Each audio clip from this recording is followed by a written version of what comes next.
conhecer todos eles. Com o Rodrigo Pim, da MetLife, é isso? MetLife. E a Caroline Valeriotti Bernardo, também da MetLife. Boa noite.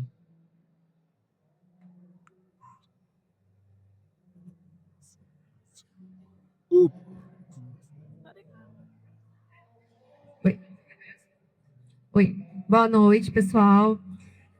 Quero agradecer ao Fábio pelo convite de estar aqui para poder passar um pouco do conhecimento sobre um planejamento financeiro para vocês.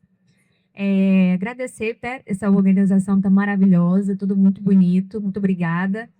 E me chamo Caroline Valeriotti Bernardo, eu sou consultora de proteção financeira.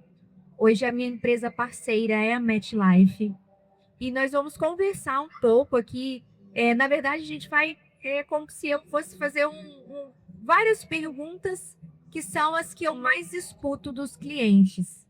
Então, vou apresentar aqui o meu líder. Ele veio de São Paulo, ele mora lá e já estamos trabalhando juntos há 6 anos. Muito bem, boa noite. Obrigado aos presentes, ao convite. É um prazer, uma honra poder estar aqui, ajudando com o Espaço Conhecimento, levar informação, conhecimento, porque com a informação e a educação financeira a gente transforma vidas. Decisões decidem destinos e o conhecimento financeiro leva aos pilares da riqueza. Então é um pouco do nosso objetivo aqui hoje. E para mim é um prazer poder estar aqui mais uma vez, né, e te ajudando a levar a missão e o propósito do nosso trabalho à sociedade local. Então eu fico à disposição. E eu sei que esse bate-papo vai ser incrível, provavelmente vai gerar algumas dúvidas. Sim, eu criei bastante pergunta. Muito bom, Carol. Então vamos lá. A gente vai fazer tipo um talk show. Então, como é uma oportunidade eu estar aqui, a Carol vai me fazer algumas perguntas que são normais das pessoas no dia a dia. E eu vou ir respondendo ao longo da entrevista aqui. Então vamos lá. Pessoal, vocês estão ouvindo bem, né? Tá tudo legal. Então tá bom. Hoje vocês sabem o que significa um planejamento financeiro sustentável? Não? Meu marido, não. Escuta isso todos os dias. Então, essa é a nossa primeira pergunta. O que eu faço, né? Quando eu falo, eu sou consultora de proteção financeira e quando eu abro o notebook e eu vou conversar com o cliente, a primeira pergunta que eu faço: você sabe o que é um planejamento financeiro sustentável? E aí a maioria fala não. Ou sim, mas de uma forma um pouco equivocada sobre o tema. E aí a minha primeira pergunta é essa: o que seria um planejamento financeiro sustentável? Ótimo. A primeira pergunta já é maravilhosa.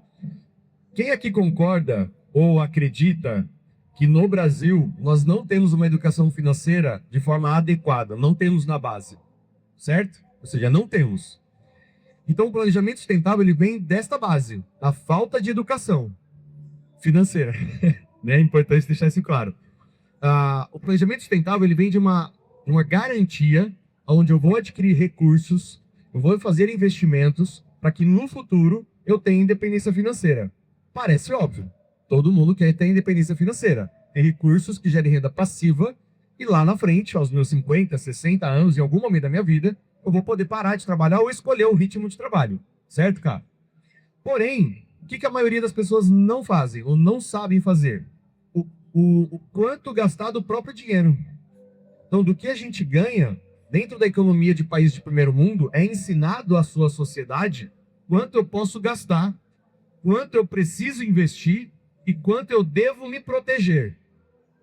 Se você fizer essa divisão na sua renda, na sua casa, tem uma planilha, um caderninho anotado, que você gasta, quanto você guarda e quanto você se protege, você vai ter sucesso.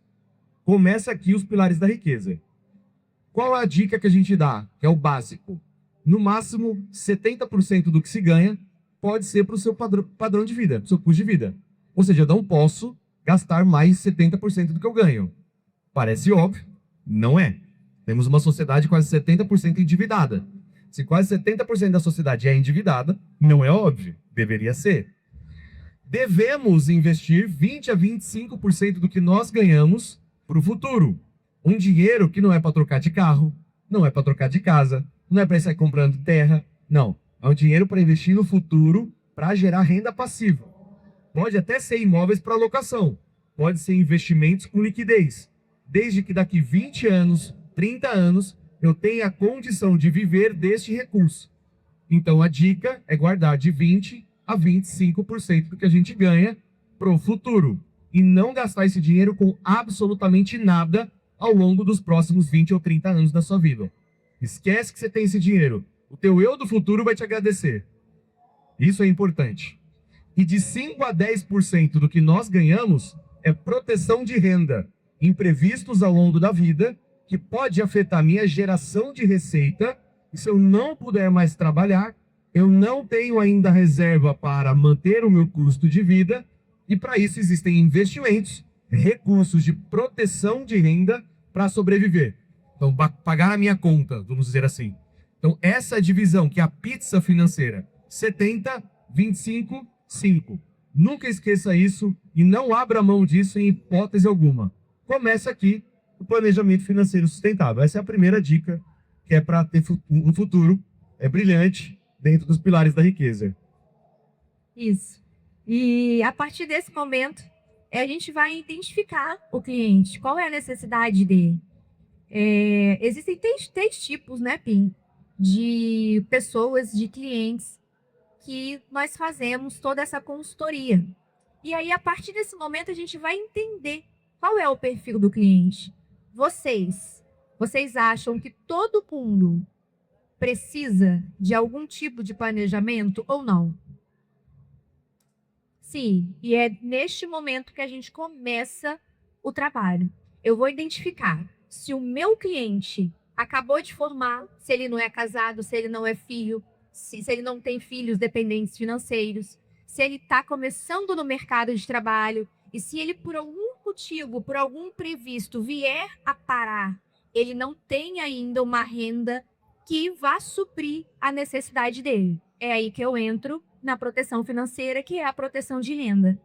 Um cliente que já tem anos de patrimônio ou que já recebeu uma herança e tem um patrimônio muito sólido, eu chego para ele e ele não precisa de uma proteção de renda, porque ele já adquiriu uma reserva de emergência robusta para poder suprir no caso de um afastamento. E aonde que eu vou levar para ele a proteção? Eu vou levar para ele a proteção na parte sucessória. Porque hoje, eu vou deixar você falar sobre essa parte, porque a sociedade, ainda nossa sociedade, quando a gente vai falar sobre um planejamento financeiro sucessório, a gente nunca acha que vai morrer. Só que a única certeza que a gente tem na vida é essa. E o que a gente vai deixar para os nossos familiares? A gente vai deixar o nosso patrimônio, que a gente lutou anos e anos para poder construir para o governo, ou a gente vai deixar de uma forma inteligente, feita e certa para os nossos familiares ter o recurso e ter a liquidez imediata numa ausência nossa. E aí eu vou deixar você falar um pouco sobre essa parte também. Bom, quando a gente fala de planejamento sucessório, é um tema que está na moda, está em alta. A gente vai entrar numa esfera de uma turma que vem falando muito de holding, ou doação em vida com cláusulas de usufruto, doação de holding com cláusulas de administração da propriedade. Tudo isso é possível. Tudo isso é um planejamento de distribuição patrimonial e blindagem financeira, mas não sucessória. Está longe de ser algo que realmente é eficiente para o planejamento sucessório e econômico, tá? Então, não sei o conhecimento de todos vocês, então a gente vai tentar, de uma forma bem didática, trazer pontos importantes do custo do inventário. O que é o inventário? É pagar impostos, advogado e cartório, para eu ter acesso a um patrimônio que, por direito, é meu, mas ainda não o é. Por quê? Quando a gente morre, queria que alguém levantasse a mão e falasse aí. Quando a gente morre, de quem que é o nosso patrimônio? De cara, morri. Meu dinheiro, minha casa, meu carro, minhas terras, minha empresa. De quem que é tudo que eu construí no dia que eu morrer? Não. Do governo. Do Estado. O Estado não sabe se eu tenho herdeiros. Então ele é o primeiro a tomar posse. Então quando eu morro, tudo é bloqueado automaticamente. Nesse bloqueio, minha família perde acesso aos meus recursos, não consegue vender um imóvel, não consegue se desfazer de um carro, a empresa não paga folha de pagamento, não paga distribuidores e fornecedores. Como que eu faço para tocar a vida a partir desse momento, a família tocar a vida a partir desse momento, que tudo que tinha está bloqueado? E para ter acesso é caro. E um único ativo financeiro, um único dinheiro, segundo a nossa Constituição Civil, que é livre do inventário, chama seguro de vida, que é o seguro sucessório. Previdência, investimento, casa, carro, empresa, tudo vai para o inventário. Tudo fica bloqueado. Já existiu uma época onde tinha algumas liberdades, já existiu uma fase na sociedade brasileira que existiam jeitinhos brasileiros, porém, estávamos falando de tela aqui agora há pouco, né? A tecnologia, os estímulos. E o que o governo tem a favor dele? Tecnologia. A mesma tecnologia que nós temos para responder um WhatsApp automatizado para o nosso cliente, para o nosso paciente, quando a gente não pode responder, deixa um robô respondendo e filtra tudo que a gente precisa num funil, o governo também tem. Só que o governo tem isso sobre a nossa vida patrimonial, financeira, conjugal. O regime de casamento define o inventário. Se eu sou casado com comunhão parcial, comunhão total, separação total, união estável, contrato de casamento com cláusulas restritivas, tudo isso define quem paga, quanto paga e quem tem acesso. Então a falta do recurso, que tem que ser pago em 60 dias, gera multa, juros e deixa sem acesso a algo que, como herdeiro, é meu, mas só será meu se eu pagar os impostos. Tá claro isso? Que imposto é esse? É o ITCMD, que é o Imposto de Transmissão, Causa, Morte ou Doação. Por isso que muita gente confunde fazer doação, já está com tudo resolvido. Eu não aconselho doação. Eu tenho 2 filhas adolescentes. Eu já tenho um patrimônio. Eu poderia já doar para elas e se eu morrer está tudo resolvido? Em tese, posso. Primeiro problema, pagar à vista. Eu tenho que pagar o imposto à vista. É o mesmo imposto. Eu morto ou vivo é o mesmo imposto. Eu quero pagar esse imposto para o governo de forma antecipada? Não. Por quê? Porque o seguro é mais barato. Então, o seguro de vida, eu compro o seguro para dar o dinheiro do imposto pagando menos. Então, é mais inteligente eu ter o seguro para as minhas filhas receberem o dinheiro. E não eu ter que pagar agora o imposto à vista para o Estado. Não é inteligente. Segundo motivo por qual eu não recomendo uma doação. Eu tenho certeza de que eu vou morrer primeiro que as minhas filhas? Eu tenho certeza? Elas podem morrer antes de mim? Pode. A lei da vida pode ser diferente do que a gente espera. E se elas falecerem antes de mim, o patrimônio que eu doei para elas, eu sou o herdeiro. E se já era delas na doação, vai voltar para quem? Para mim. E se esse patrimônio volta para mim, eu vou pagar de novo o imposto. O ITCMD, que eu doei em vida, minha filha morreu, e na morte eu vou ter que voltar para mim. E um dia eu vou morrer. Minha outra filha vai ter que pagar de novo para receber 3 vezes o mesmo imposto por conta de uma morte antecipada. Eu não consigo controlar isso. Eu não consigo prever isso. Então, por que raios eu vou doar meu patrimônio e pagar um imposto que eu nunca deveria ter pago? Porque se eu paguei um imposto para minha filha e ela morreu, concorda que eu não teria pago esse imposto? Nunca aconteceria essa transmissão? Então eu vou pagar algo que eu não sei se está sendo justo com o próprio Estado. Tá claro, gente? Parece óbvio. Não é. Não é mesmo.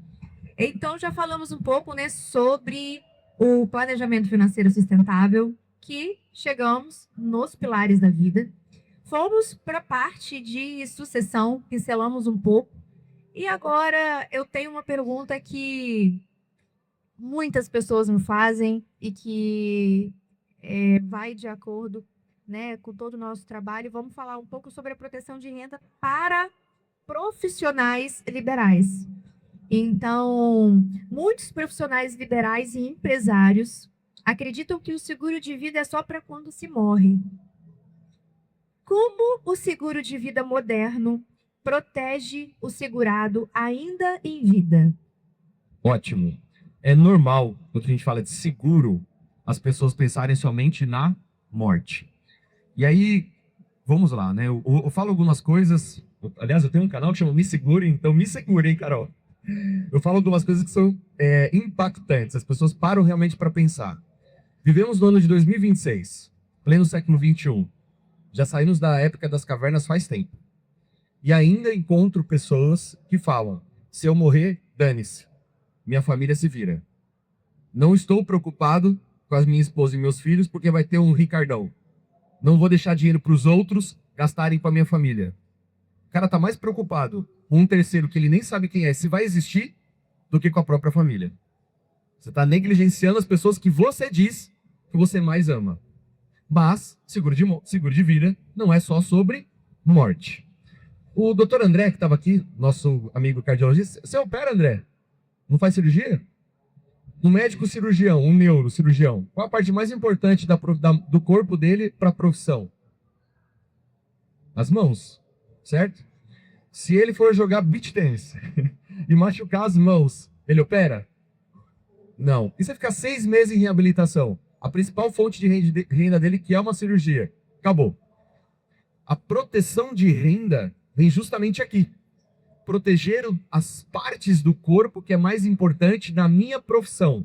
Um barbeiro, um otorrinocirurgião, um neuro, uma manicure, uma cabeleireira, um dentista. São profissionais liberais que depende da cadeira para o trabalho, depende das mãos, dos olhos, de podendo ficar em pé de forma ativa, saudável.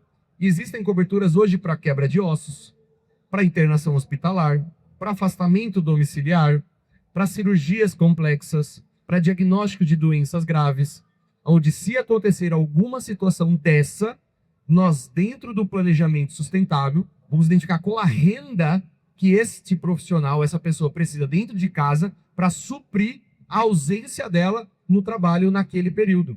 Então a proteção de renda hoje ela é muito mais moderna, barata e necessária. Obrigada. De nada. Para a gente finalizar, as últimas 2 perguntas que eu vou te fazer. Bora. Qual é o impacto social de uma sociedade bem segurada? Qual que é o grande impacto nisso hoje na nossa sociedade, sendo que a gente sabe que hoje que a nossa cultura ainda não é tão a favor de a contratação de uma proteção de vida? Muito bem. O impacto do seguro de vida na sociedade ele é enorme, tá, Carol? Muito grande. Por quê? A gente pega países de primeiro mundo, pegar Estados Unidos, Japão, Alemanha, Inglaterra, nós já vimos noticiários desses países passarem por guerras, atentados terroristas, catástrofes da natureza, e a sociedade se restabelece muito rápido. Concordo? A gente já viu isso acontecer em vários países, e em menos de um ano, aquele bairro, aquela cidade, aquele estado, tá todo mundo vivendo normal como se nada tivesse acontecido. Óbvio, as dores emocionais de perdas, isso é inegociável. Mas financeiramente, as pessoas seguem e não falta recurso. Como que pode isso? O seguro de vida. O seguro de vida ele traz recursos para as famílias darem continuidade. Imagina o seguinte, que a Carol tem uma corretora, o Alfredo tem a clínica, o outro é dono do hospital, você tem a sua clínica de oftalmo, a outra tem a clínica de estética, o outro tem um salão de beleza, e aí todo mundo no mesmo bairro. E vamos supor que voltou o Covid. Deus me livre, mas voltou o Covid. E vários pais ou as pessoas que são financeiramente responsáveis morrem. O dependente financeiro, o cônjuge e os filhos vão perder condição financeira. Não vai no médico, não vai no dentista, não vai no barbeiro, não vai no cabeleireiro, não procura a Carol fazer seguro. Ou seja, o impacto social da morte das pessoas na mesma cidade, quando ela é catastrófica, o seguro de vida repõe financeiramente que essas famílias se reergam sem depender de um salário mínimo do INSS ou uma ajuda do governo que não paga nenhum aluguel. Certo? Então o impacto social ele é enorme. Nós tornamos a sociedade mais ativa, mais produtiva, mais próspera, com condição de formar riquezas, quando eu penso que o seguro de vida não é só para minha casa. O seguro de vida é para manter uma economia girando de forma saudável e sustentável. É só estudar qualquer livro de economia que o seguro de vida é a primeira parte do prefácio. Faça um seguro antes de casar, faça um seguro antes de investir, faça um seguro antes de comprar uma casa, faça um seguro antes do consórcio, faça um seguro antes de plano de saúde, faça um seguro se você é um adulto responsável e inteligente. Qualquer livro de educação financeira fala isso. Mas a gente não tem o hábito de leitura. O brasileiro, infelizmente, é a sociedade que menos lê, que menos se educa, menos busca entender sobre a própria sociedade, as leis e a sua educação financeira. Acho que a gente é realmente a sociedade do TikTok. Gosta de fazer dança para ganhar dinheiro. Verdade. E agora, para finalizar, para quem está nos ouvindo, para quem está aqui escutando um pouco das nossas perguntas, quem está aqui e acha que o seguro de vida é um gasto e não uma proteção, não um investimento para a vida, para a família, para si, qual que é o primeiro passo que a gente pode fazer para essas pessoas começarem a mudar esse entendimento? Autorresponsabilidade. Seguro de vida é autorresponsabilidade. Eu não quero ser dependente de ninguém, mesmo que a minha esposa tenha condição de me sustentar. Mas se eu não quero esse fardo dentro da minha casa. Eu não quero que minha mãe com 70 anos tenha que me dar banho. Eu quero contratar uma enfermeira, que é uma profissional que estudou para isso, qualificada para cuidar de mim. Eu não quero que a minha esposa com 1,5 m, que é metade do meu tamanho, tenha que me carregar no colo para me pôr numa cadeira de banho, para me dar comida na boca, para fazer minha fisioterapia. Eu quero um profissional dedicado e qualificado para, se eu ficar enfermo, doente ou inválido, eu tenha dinheiro, recursos para não faltar dinheiro em casa, muito menos para os meus cuidados. Isso é autorresponsabilidade. Aí vem a pergunta que eu sempre faço. 5% da nossa renda. Se você deixar de guardar 5% do seu dinheiro para o resto da vida, eu vou te deixar mais pobre por isso? Não. Você vai ficar muito mais rico por isso? Não. Você vai deixar de comer uma pizza no final de semana, um sushi no final de semana? Não. Você vai deixar de comprar o terno que você quer ou a bolsa que você gosta? Não. 5% da sua renda, investir numa proteção, que te dá 1 milhão, meio milhão, 2 milhões, por uma necessidade da vida, só não faz por falta de inteligência. Obrigada. Alguma dúvida? Alguma pergunta? Abrir para dúvidas e perguntas, né? Caso alguém queira fazer alguma pergunta. Porque quando eu tô fazendo, né? Quando eu tô com a pessoa na minha frente, tem várias perguntas. Então, e aí as pessoas perguntam bem. As pessoas têm dúvidas. Interessante. Doutor Alfredo, alguma pergunta? Não, esse é mais protegido que... As meninas aqui da área da medicina, vocês têm alguma dúvida, alguma pergunta? Aproveita. Consultoria de graça. Pessoal, muito obrigada por ter ficado até aqui, por ter escutado um pouquinho da gente, que nós possamos passar, né, um pouco do nosso conhecimento para vocês. E muito obrigada, Pim, né? O Pim é o meu mentor e está comigo, e todos os dias ele me ensina e me capacita, né, nessa profissão. E é isso, né? Vamos seguir protegendo, levando conhecimento de uma proteção financeira, de um planejamento financeiro sustentável e mudar um pouco da nossa sociedade, da nossa realidade. E quem não te conhece, te encontra onde? Quem me conhece me encontra... @ Carol, Carol BB _. Carol BB _. Ou pode ser também que me encontre na quadra de beach tennis. Padua Esportes. Padua Esportes. Isso aí. E quero agradecer também a todos vocês e para quem quiser me procurar, Rodrigo Pim Oficial nas redes sociais.